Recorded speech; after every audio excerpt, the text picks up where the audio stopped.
UFC Atlanta is a little bit over a week away, and I'm pretty pumped for this card. Checks a lot of boxes. Really strong main event with Kamaru Usman taking on Joaquin Buckley out of the Apex, which is always great. And then maybe this card overall doesn't have the biggest names, but I think there are a lot of really high-level prospects where in like 3, 4, 5 years from now, these all could be potential top contenders in their respective weight classes. So in this video, I'm going to be doing my full card predictions, main card and the prelims, breaking down every matchup. Drop your picks down below. If you enjoy the video, hit the like button and subscribe. But we're going to dive right into it here, starting off with Malcolm Wellmaker taking on Kris Moutinho. It was good to get Wellmaker on this card. I do think this is a pretty extreme mismatch here with Moutinho. He's back in the UFC. If you guys remember, he took his UFC debut on short notice against Sean O'Malley. So mad respect to him, right? Both cracks in the UFC, like his first fight overall and then his first fight back against like really high levels of competition. Obviously, O'Malley was a little bit more established, but Wellmaker looks like a dude who could be a top 15 guy moving forward. He's tough. He had a really high-level chin in that O'Malley fight. Unfortunately, he was knocked out in the first round in his next UFC fight, but he's gone 5-0 since getting released. All of them have been finishes, not necessarily the highest level of competition, but, doing what he can do to get back into the promotion. He's a dog. He's not going to quit on himself. I just think Wellmaker's the way better fighter here. He's a really fun prospect, only 9-0, but fights with the confidence and composure of someone who has a lot more experience. A nasty jab, good leg kicks, very powerful. We saw he knocked out Cameron Simon in his UFC debut, and I know Simon's had a rough stretch over his last 3, but like at one point was viewed as a really strong prospect, has only lost to, very other solid fighters. So I think Wellmaker's going to get this one done, and I think it's going to look pretty easy. I just don't think you can take the damage that Wellmaker's going to put out there. So I'm going to go with Wellmaker round 1 KO. I do think he gets the finish, and I think he gets it done by knockout. Now moving over to a women's matchup here, we have Jamey-Lyn Horth taking on Vanessa Demopoulos. I think Horth kind of lucked out here. She had a much tougher fight originally scheduled. She was supposed to be taking on Teresa Bleda. I thought Bleda was going to win that fight. Now she gets Demopoulos taking this on short notice up a weight class. Looking at Horth here, all 4 of her UFC fights have been competitive. She has a 2-2 record with 2 split decisions. So she's in all these fights, maybe not pulling away, but also not having girls just go out there and, completely outclass her. She's willing to engage in the grappling, but has been a little bit susceptible to getting controlled on the ground. Her opponents have racked up at least 4 minutes of control time in 3 of her 4 fights. She's not super clean on the feet, but will be active, is durable, has never been finished in her MMA career. For Demopoulos here, she has a 5-4 UFC record, which looks solid. I do think that record is pretty deceiving. I think if we're like judging every fight she's had with like what the scorecards probably should have been, I think her record should be 2-7. She has gotten 3 very, very fortunate decisions that have gone her way. And not even just like, oh, close split decisions, 50-50 fights. Like I think she has been a part of 3 robberies that she has been the beneficiary of. She's going to go out there. She's going to try to push the pace. She wants to be the aggressor. I do think that helps her in some of these matchups where maybe she's getting hit, but the judges like that she is, getting that cage control, even though it shouldn't, get ahead of damage and all that, effective striking. Sometimes it does for some judges, but she's been outstruck in all but 1 of her fights. She does not have good takedown defense, only 25%, and she also does not have great grappling offense with only an 11% takedown accuracy. She was already undersized for 115, so now she's going up to 125. Horth is not like a small 125, right? I'd actually say she's even on like the bigger end of women's flyweights, so I think there's going to be a real size disadvantage here. I think Horth is going to be able to get her grappling going. I think she racks up a ton of control time. I wouldn't be shocked to see her get a finish. Maybe she just overwhelms her with ground and pound, but my pick is going to be Horth by decision. Now moving up to 170, we have Phil Rowe taking on Ange Loosa. Rowe had a lot of momentum heading into his Neil Magny fight, which was his second to last matchup. He had 3 straight knockout wins in a row.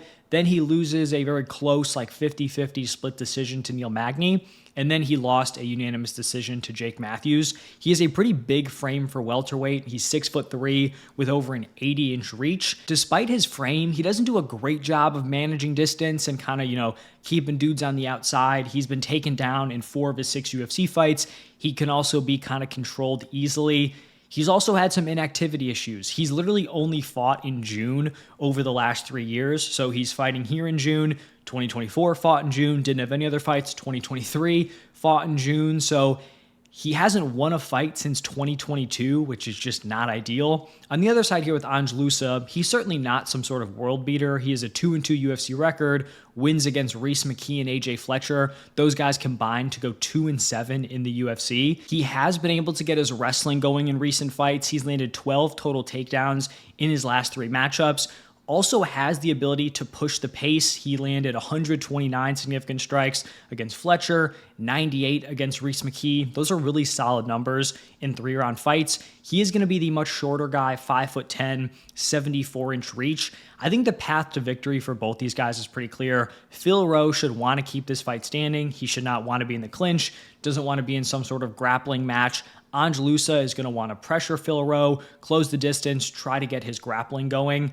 I kind of just trust like the motor of Ange Loosa more than I trust Phil Rowe. I think he's going to go out there, he's going to work really hard to execute his game plan, and I think he's going to have some success. I do think this could be some of these like close rounds where Phil Rowe gets a little bit of lead on the feet, then Loosa has some success in the takedowns later on, and it's kind of like, how are you comparing the striking versus the grappling? But I am going to lean towards Ange Loosa here. I think he gets it done by decision. Then we're going to have a fight that was scheduled, I think, a couple of weeks ago with Paul Craig taking on Rodolfo Bellato. In my previous prediction video when I talked about this fight, I kind of just went over how I thought both these dudes are just like very odd, kind of funny fighters, where Paul Craig just like manages to win these fights that he has no business being in, pulls off these crazy submissions, like wins against Jamal Hill, Magomed Ankalaev. He was the first guy to beat both of those dudes, only dude to beat Magomed Ankalaev.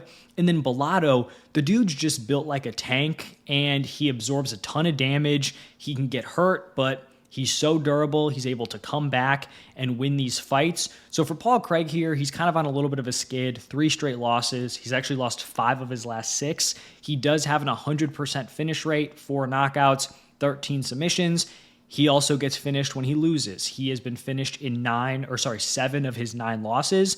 And I think the biggest issue with Paul Craig is that he has like this elite jiu-jitsu that we've seen him, catch guys like Jamal Hill, Magomed Ankalaev, but he doesn't have the wrestling to consistently set it up. Only a 20% takedown accuracy.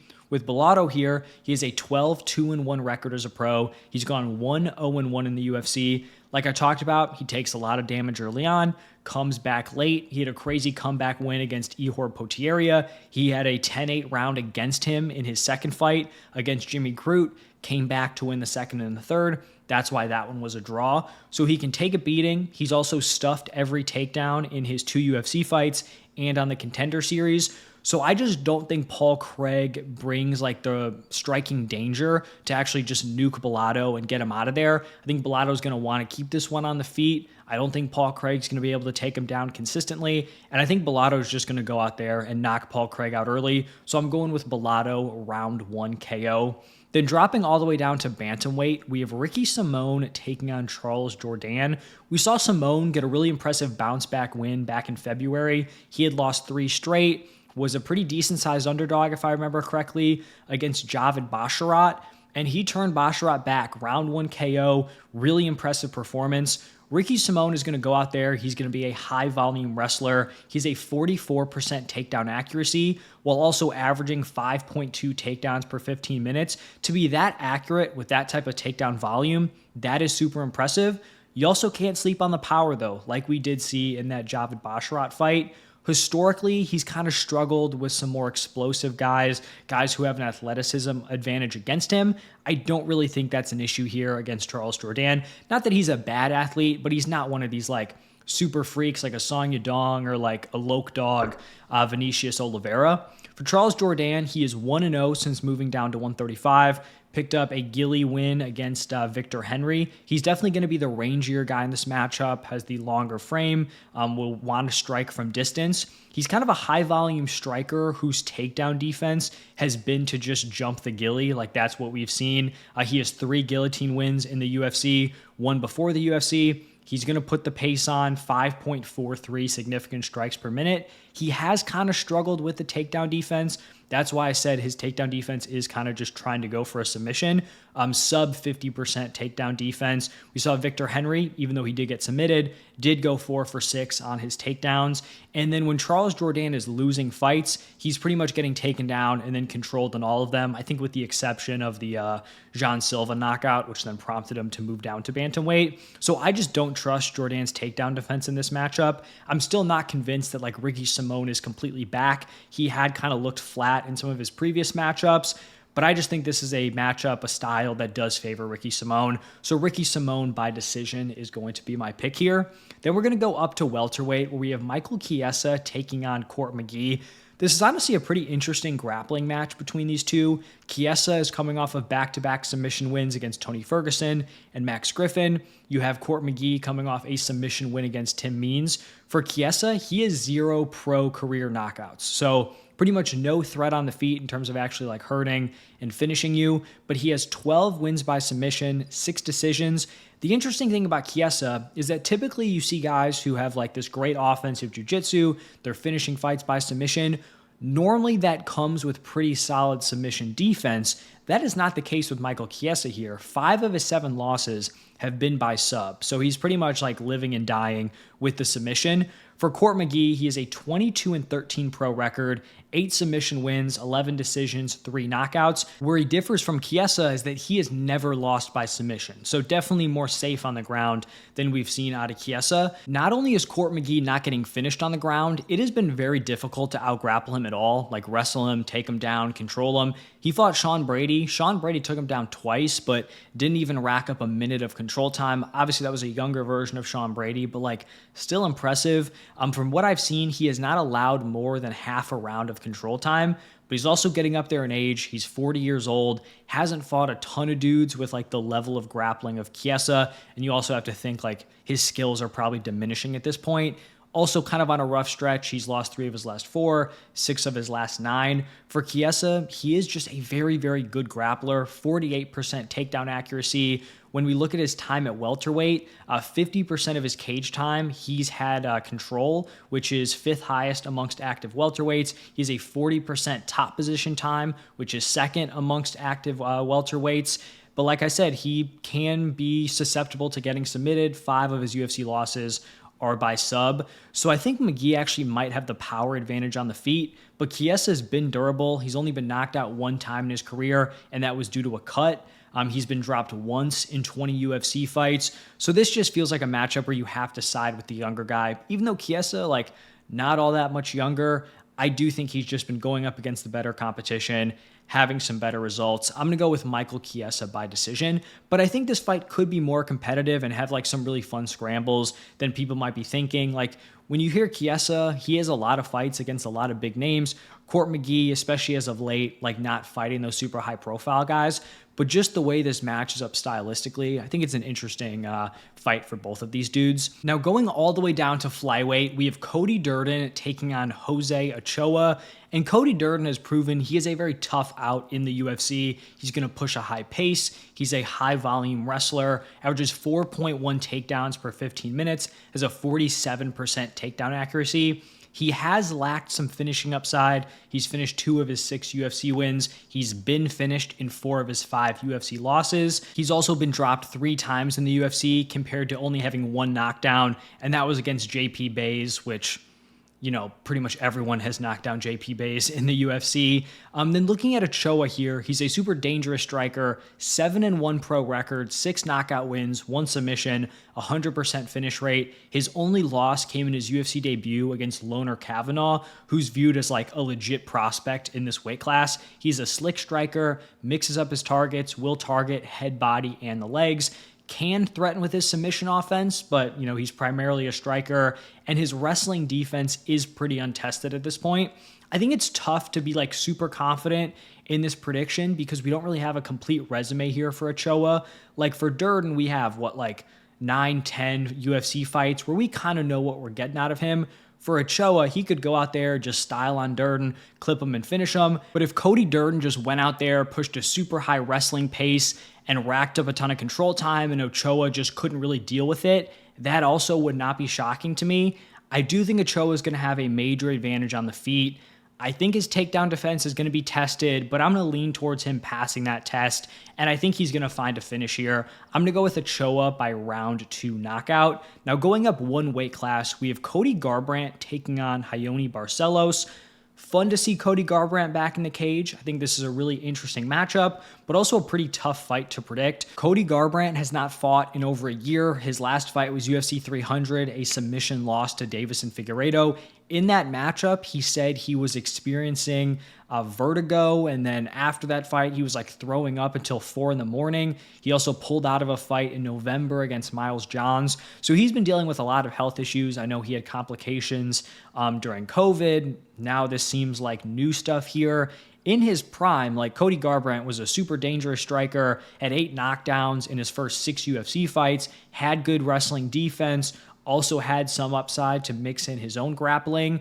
It's just tough to know like what is his current form. For Barcelos, he's just a really well-rounded, solid fighter, averages 5.11 significant strikes per minute, averages 2.5 takedowns per 15 minutes, good wrestling defense, 82% takedown defense, and he's just going to go out there, he's going to effectively mix the martial arts, and he can win fights entirely on the feet. He can also go out and win a fight with a wrestling-heavy game plan, like we saw in his most recent fight against Peyton Talbot. Like, that was, from a betting perspective, one of the biggest upsides in UFC history. He was a massive underdog to Peyton Talbot, and he went out there and won pretty convincingly. He is getting up there in age, 38 years old, but is coming off of back-to-back wins and has looked very solid. I think when we look at Cody Garbrandt, he certainly has the tools to win this fight.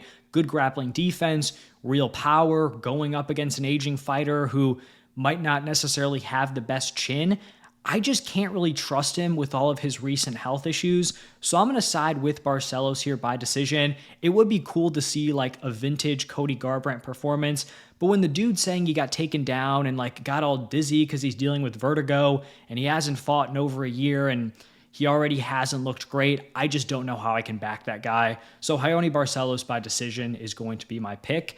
Then a fighter in a matchup I'm very interested in seeing up at 185. We have Cody Brundage taking on Mansur Abdul-Malik. At the beginning, I talked about how I thought there were some very interesting prospects.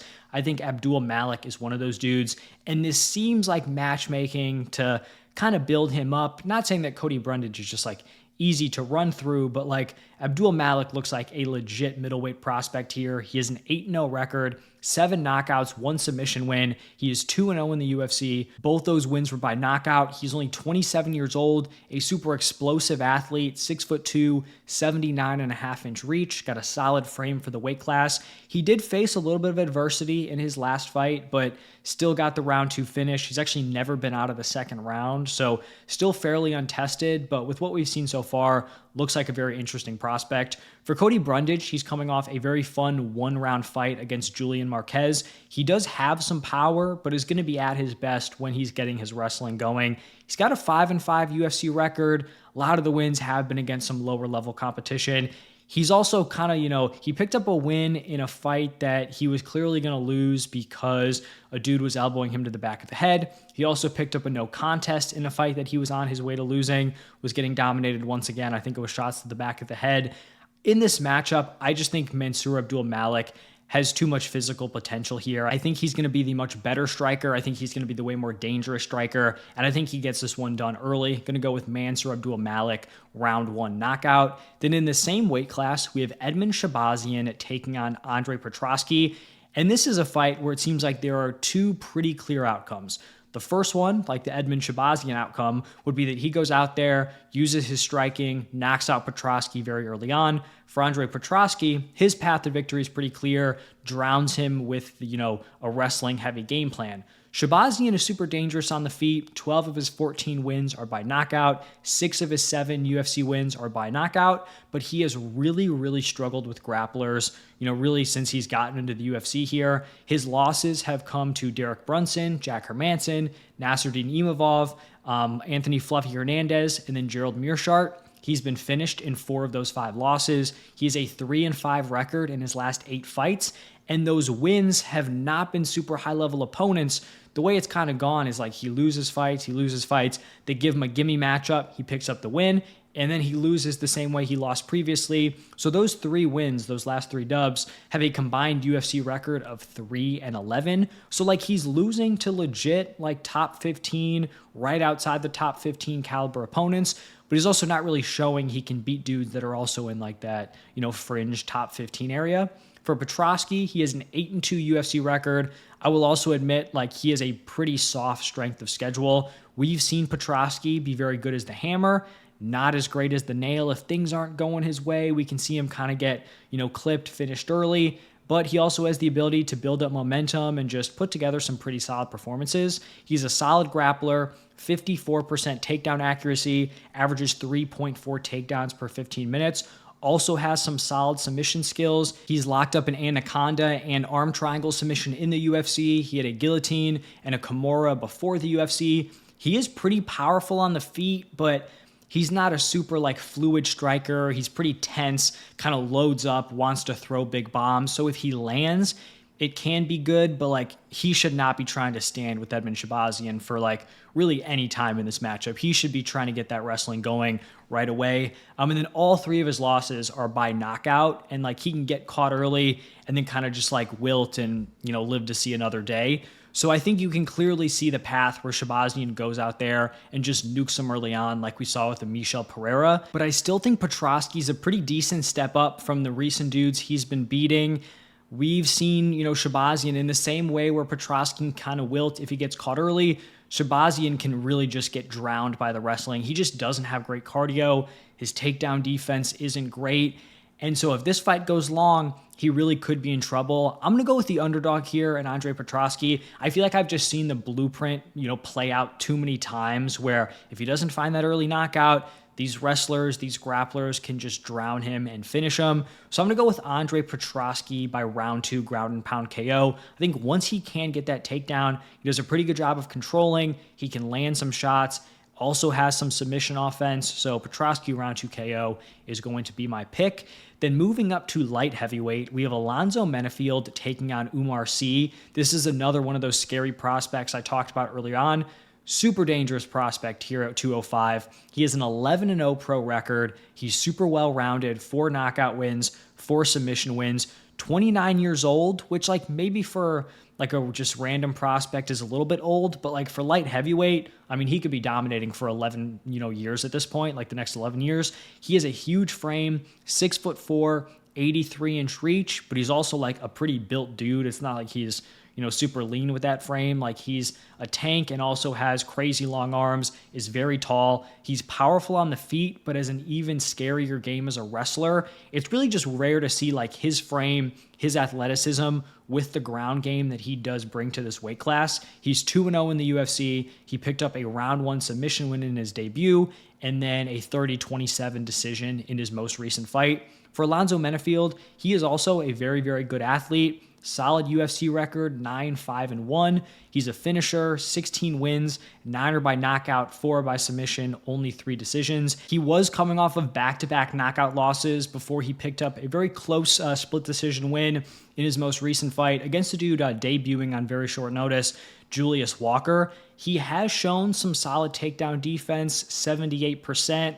I just think C is going to show levels here. I think, Menafield has reached a certain ceiling in the weight class. I think C is a dude who has like legit championship upside. I think he gets the takedown early, and I think he finishes this one pretty quickly. Going to go with Umar Sy, round 1 ground and pound knockout. Just, man, that wrestling, the frame he has, like, he's a really scary dude, and I think could run this weight class for a while. Then at 125 for the women, we have Rose Namajunas taking on Miranda Maverick. I believe this is the co-main event. Miranda Maverick has a pretty solid UFC record, 8-3 in the promotion. We have seen just like a pretty clear skill gap between the wins and the losses. Her losses have come to Jasmine Jasdavicius, Erin Blanchfield, Macy Barber, like all women who are pretty much like working to a title shot at 125. Her best win is Jillian Robertson, which like is a solid win, but Jillian's at her best when she's down at 115. So like the best win is like someone ranked in like 10 to 15 area, but not in the right weight class. She is very physically strong for the division. She's only 5'3", which is not tall for the weight class, but she's built like a tank. She's a strong grappler, Not super high volume wrestler, 2.39 takedowns per 15, but she's really effective that once she gets that takedown, she can rack up control time. She's top 5 amongst active 125ers in control time percentage, top position percentage. She's only landed 1 takedown in her 3 losses. So when things haven't gone her way, it's when she has been able to get that wrestling going. And she also doesn't have great takedown defense, only 44%. Looking at Rose Namajunas here, she's had some mixed results at 125, a 2-2 record. Her losses have come to Manon Fior and Erin Blanchfield. I think the Blanchfield fight, she does have a real case to winning that one, but didn't get it done on the scorecards. And then her wins have come against Tracy Cortez and Amanda Hebos. We've seen she has been taken down 8 times in her last 3 fights, but Erin Blanchfield is really the only one who could rack up any control time against her.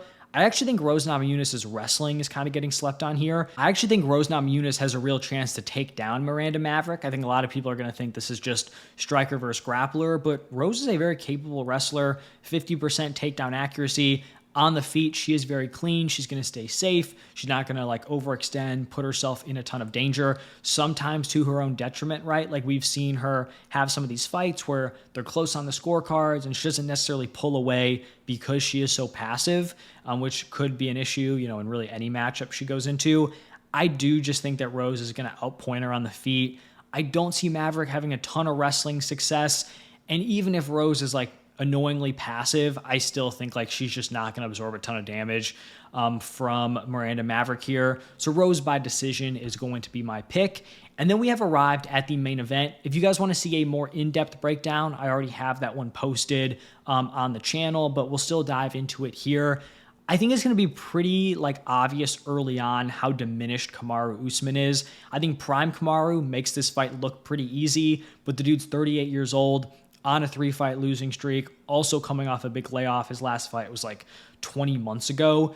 We did see he had his power kind of unlocked after he was working with Trevor Whitman. He's picked up knockout wins against Gilbert Burns, Jorge Masvidal. You do not want to get caught clean by Kamaru Usman. He's, got powerful straights, but also his jab is super nasty. He's a high-level wrestler, has been durable throughout his career, also has elite wrestling defense. He's only been knocked down 1 time in the UFC. Obviously, it was, a pretty vicious one with Leon Edwards, but 89% takedown defense. We showed against Khamzat Chimaev. Khamzat can do whatever he wants to pretty much everyone he's fought, with the exception of Gilbert Burns, who I think he was really worried about the jiu-jitsu of Burns. And then Kamaru Usman, who, weathered an early storm, came back, won the 3rd round in that matchup. For Joaquin Buckley, he's really kind of started to run through the welterweight retirement home where he has back-to-back knockouts against Wonderboy, Colby Covington. He has a 6-0 record since moving down to 170. He's just such an elite athlete. He's no longer at a huge size disadvantage, so those athleticism tools are really able to kind of shine through. He's showcased some of his wrestling upside since moving down. He's landed at least 2 takedowns in 4 of his 6 fights. Don't know if that's going to be the game plan here against Usman, but at least his wrestling has shown up. Also defensively, he's been solid. Colby went 1 for 8 on takedowns. And then we know the power's there. He's landed knockdowns in 3 of his 6 fights at 170. I don't think Kamaru Usman's going to look in great shape. Not that he's going to look soft or anything. I just think this is going to be a diminished version of Kamaru Usman. I don't think this is going to be close to the same guy who was knocking out Jorge Masvidal, going to war with Colby Covington, beating the brakes off of Gilbert Burns with his jab. And he's going up against a dude in Joaquin Buckley who's probably entering his physical prime. I still think Usman, even in his current form, could win this fight. He's going to be crafty. He has a super high fight IQ. He's a very good grappler. I just don't know if he's going to have the mobility, the reaction time to avoid the big shots from Joaquin Buckley. I mean, the dude throws hard, powerful hooks, big kicks, uppercuts. I just think eventually Usman is going to get caught, and I think he's going to get finished. So I'm going to go with Joaquin Buckley round 2 knockout. I think round 1 could be a little bit of a feel-out round. I think he ends up finding that big shot in round 2. It would be cool to see Usman turn back the clock, pick up a win, would really, be an interesting, I guess, not an addition, but would be an interesting guy in the mix here at 170, especially with Islam coming up. There's a lot of interesting dudes. I think, though, that this is going to be like this younger wave of the weight class really making that push. JDM got the belt. I think Joaquin Buckley is going to get a big, flashy win here. You have Ian Gary. You have Sean Brady. You have Michael Morales. Just a lot of fun, kind of fresher dudes in the weight class. I think Joaquin Buckley is going to keep it rolling. So that is going to wrap it up for my full card predictions. Drop your picks down below. Let me know your thoughts. Hit the like button, subscribe if you haven't already. But thank you all for stopping by, and I will see you in the next one.